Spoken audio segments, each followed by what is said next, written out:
Got a live dig here. I don't know what it is. I know there used to be something here, but first dig of the day. Let's check it out.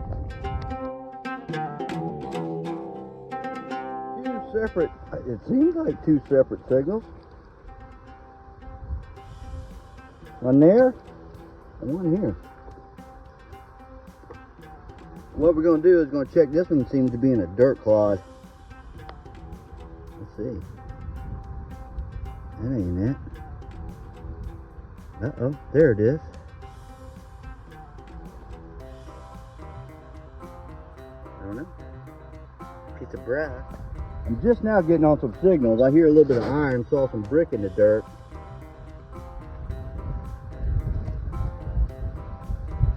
Alright now. There it is. Yeah, it's another part of that little piece. Definitely period. Let's keep going. Appreciate you coming with me today. It's kind of a last minute thing. Anyway, come on.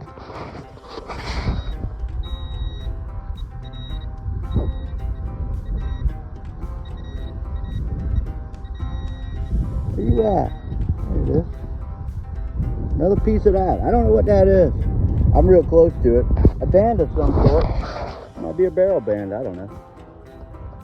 Keep going. Well, there's always a few little tricks to the trade. And sometimes they give it away and sometimes they don't. There's a piece right there. I'll leave it.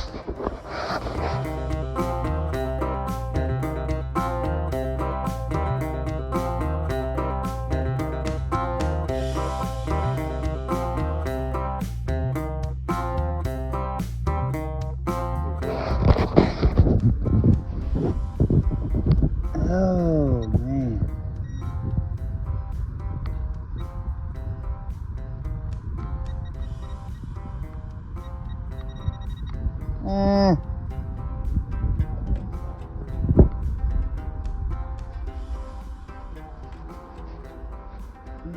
What a small piece of something there. Ooh. Put ear on it, I don't know. Look at something.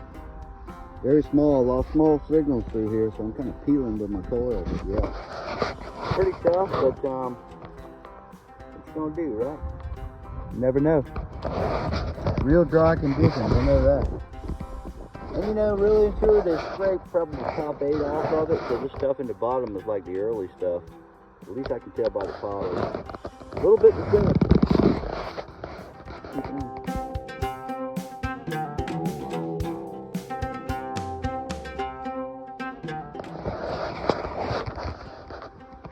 So I stepped foot down in the woods where I've been many times. I've been coming out of the house site. Now this place was huge.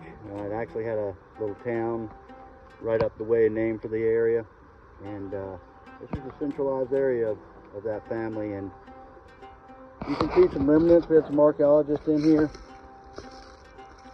And there's been some other people in here through the years, of course. And I myself have been through here for about 50, as I said.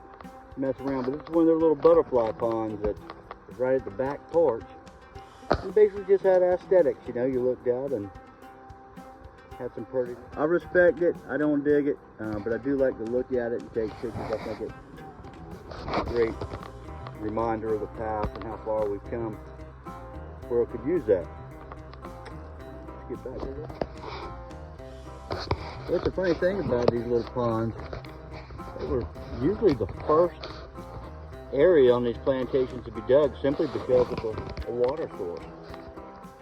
I've been to quite a few where they end up being older relics in there from digging it than the actual house site itself, simply because, well, they had a source of drinking water and they built a little wooden shack to live in before they could do anything else. Yes, sir. Believe it or not, that's what happened.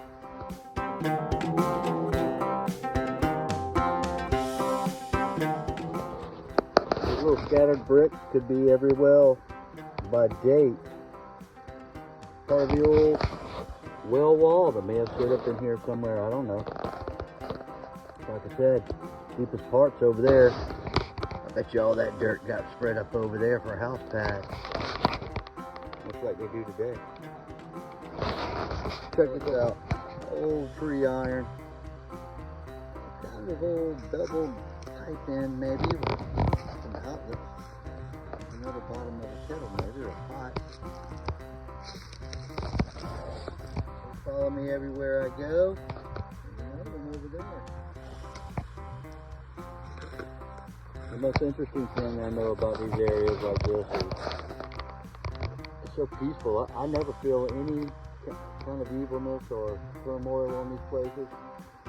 I know for a fact that this one saw a lot of action of all kinds throughout early South Carolina history into the 20s. It saw a lot of stuff.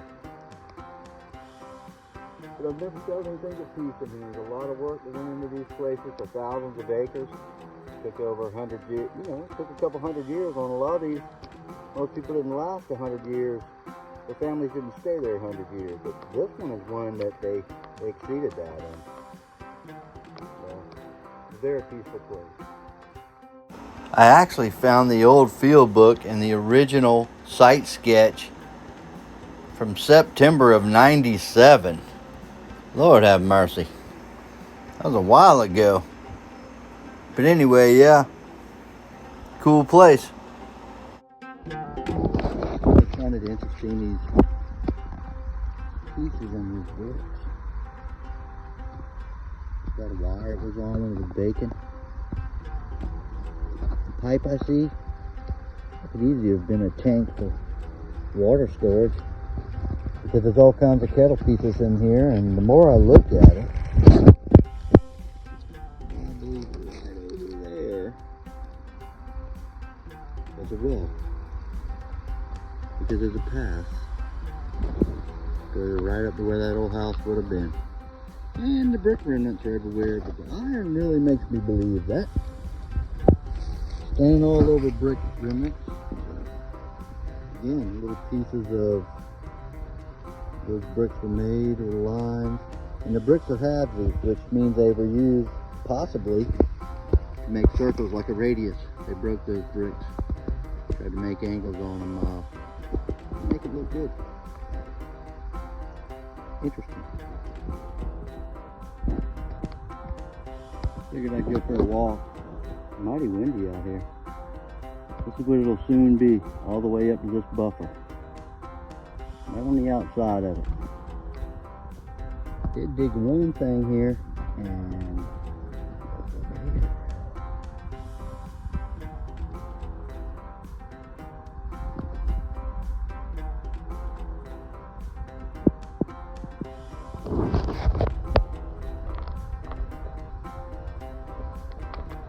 Hundreds of acres out there. As far as you can see where those oak trees are and that big pine, it has a dip in it there in a way. And right behind it is that's old rice field.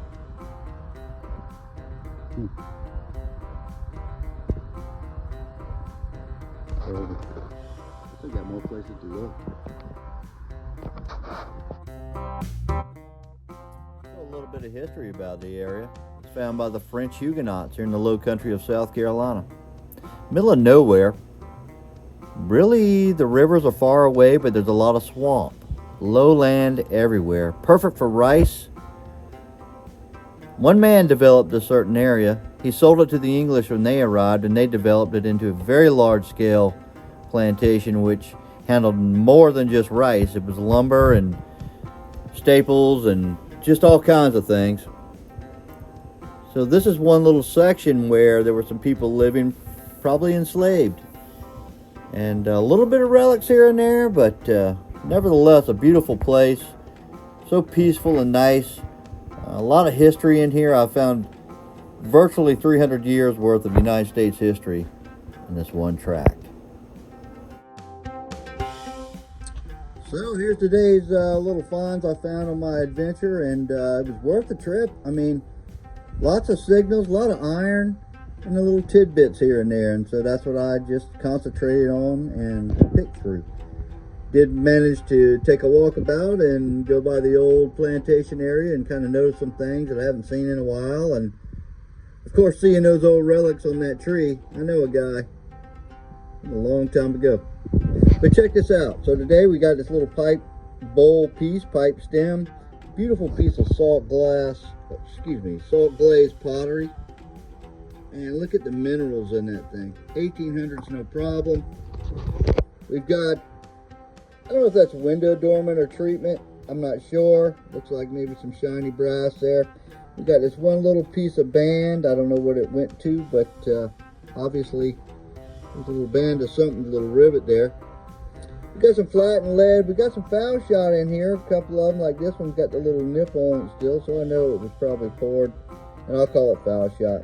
This right here, a little ear, but it is lead. It's got that one little lead, ear on the end, like maybe it was a fastener. I don't know.